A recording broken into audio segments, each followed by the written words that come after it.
Պատրաստում ենք շատ պարզ և համեղ մի ուտեստ օրզո տեսակի մակարոնով։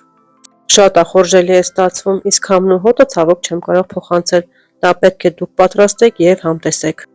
Նախապես պատրաստում ենք բոլոր բաղադրիչները, որից հետո արդեն կանցնենք եփելու գործընթացին։ Մեզ պետք է հավի կրծքամիս, որը կտրատում ենք խորանարդաձև, ոչ շատ մանր։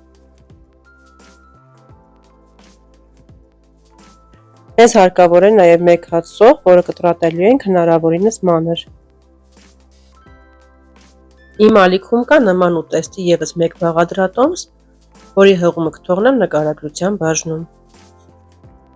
Նաև կա այս տեսակի մակարոնով պատրաստված աղցանի բաղադրատոմս, որի հղումը նույնպես կթողնեմ նկարագրության բաժնում։ Ցղտորը նույնպես կտրատում ենք կամ ճզմում ենք։ Մեզ պետք է նաև չորացած լոլիկի մարինադ, մի քանի հատ, սա պարտադիր չէ, եթե չունեք կարող եք չավելացնել։ Սա իմ պատրաստած մարինադն է, բաղադրատոմսը կա իմ ալիքում։ Կտրատում ենք ոչ շատ խոշոր կտորների։ Տապակի մեջ բուսայուղ ենք լցնում և տապակում ենք հավի կրծքամիսը։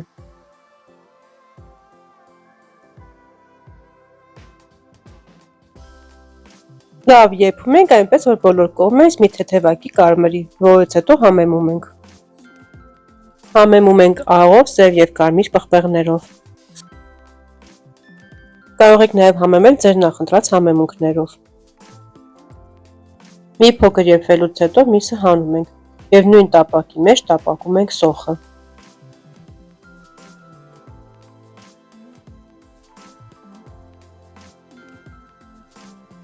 Մի փոքր թափանցիկ դառնալուց հետո ավելացնում ենք սխտորը և միասին տապակում ենք։ Սոխը տապակվելուց հետո ավելացնում ենք լեչոն կամ կարող եք նաև թարմ լոլիկներ ավելացնել, արեք այնպես, ինչպես հարմար է ձեզ։ Եթե թարմ լոլիկով եք պատրաստելու, ապա թողնում ենք լավ եփվի, որից հետո ավելացնում ենք տոմատի մածուկը։ Ավելացնում ենք հավի կրծքամիսը և լոլիկի չիրը, միասին եփում ենք մոտավորապես 1 րոպե, որից հետո ավելացնում ենք օրզո տեսակի մակարոնը։ Օրզո մակարոնը կարծես թե բրինձի հատիկներ լինեն։ Եթե ձեռքի տակ չունեք օրզո տեսակի մակարոն, կարող եք ցանկացած տեսակի մակարոնով պատրաստել։ Ամբողջը լցնում ենք այսպես և լավ խառնում ենք։ Վրան ավելացնում ենք եռացրած ջուրը, աղը, ծածկում ենք կափարիչով և թողնում ենք եփվի։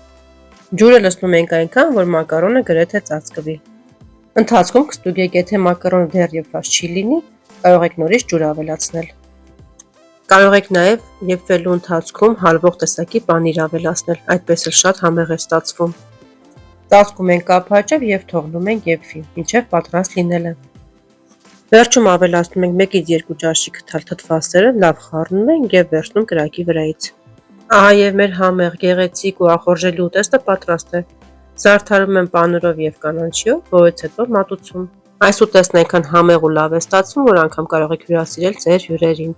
Վստահ եմ, որ նրանք էլ շատ կհավանեն։ Համոզված եմ, որ այս ուտեստը կգնահատեն նաև ձեր երեխաները և այն կդառնա իրենց ամենասիրելի ուտեստներից մեկը։ Տեսեք, թե ինչքան լավ է պահպանվել փլավի հատիկները, կարծես թե բրինձ լինի։ Դե ինչ, այսօր էլ այսպիսի համեղ ու տարբերվող ուտեստի բաղադրատոմս էի պատրաստել ձեզ համար։ Դուք էլ պատրաստեք և կիսվեք ձեր կարծիքով մեկնաբանության բաժնում։